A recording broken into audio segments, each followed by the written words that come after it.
Today we're going to make our classic pie dough. It is called 3-2-1 dough. Why do you think it's called 3-2-1 dough?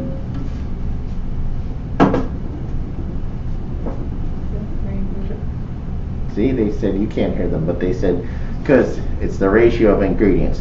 We've cut that recipe in half, so instead of 3 pounds of flour, I have 1.5.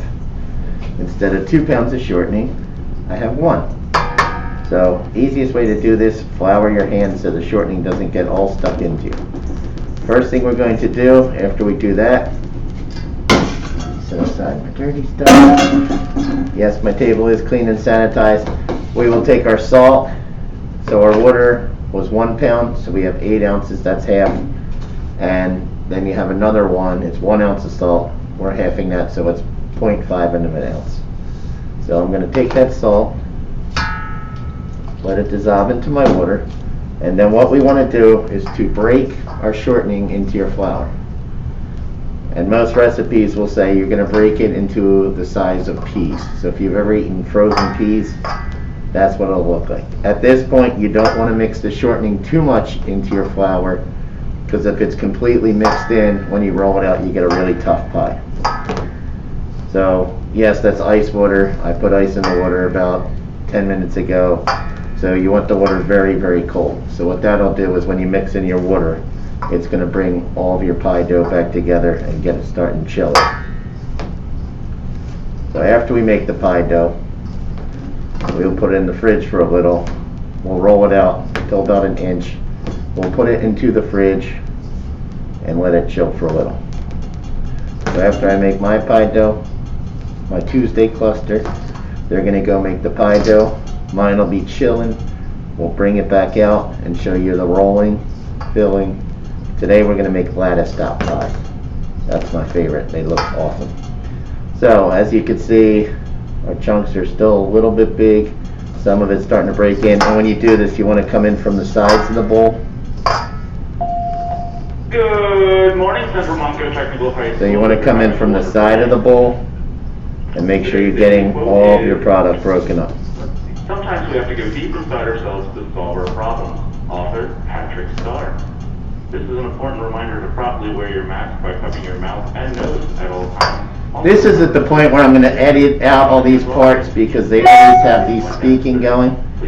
So, I mean, how's everyone doing today? We good out there? Yeah, I was gonna say ratio, but I didn't know if you were asking. That's why I was pointing to. Yeah, just scream it out. Okay, so we're back.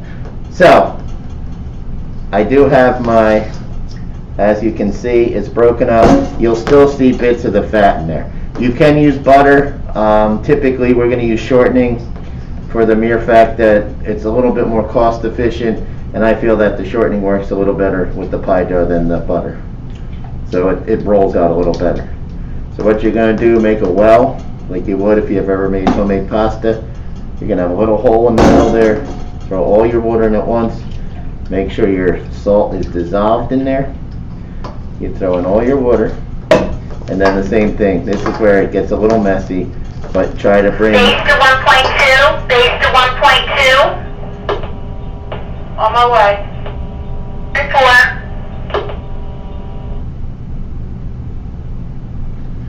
So, you're going to try to bring your dry to your wet. That way, even though you do get some on your hands, this way it'll minimize it. I've seen people just stick their hands right in the water part of it, and next thing you know, they look like a gingerbread man. So, this is an important part. So, most of our videos, I'll tell you where it's an important part, so we don't want to mess up. This is where your dough starts to come together. You just want to bring it together. So you don't want to overmix it at this point. And like I said, you'll still see some of the fat as you roll it out the first time. You'll see some of that white stretch into your flour. That's when you know what that'll do. When you don't have the fat completely mixed in and you're rolling it into the dough, that'll give you a little bit of just to make it nice and tender. So the reason that shortening is called shortening is because it shortens the gluten strands. So this is the opposite of bread where we mixed and this. We want to just barely mix this. So I did clean and sanitize my table before we started. So to see the final product, I'm going to throw it onto my table.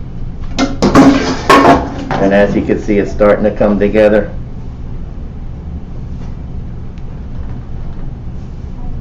Once you get it onto the table, it's a little easier to mix and bring it all together. So it'll all start to come into one big unit. Like I said, so how we really needed our bread dough with this, we just want to bring it where it comes together. Because remember, you are going to roll it out after this, so we don't want to mix it too much. That's what our pie dough is going to look like. Yes, I'll get everything off of my hands. And then, like I said, when I go to wrap it up, I'm going to wrap it up in the kitchen. You know, you want your dough kind of about an inch thick. That way, once it chills, you're not trying to roll out this big block of dough. So, pretty much, if you put it in plastic wrap, fold the plastic wrap over, you can press it down with your hands. That's the easiest way to do it. And that's our 3-2-1 pie dough.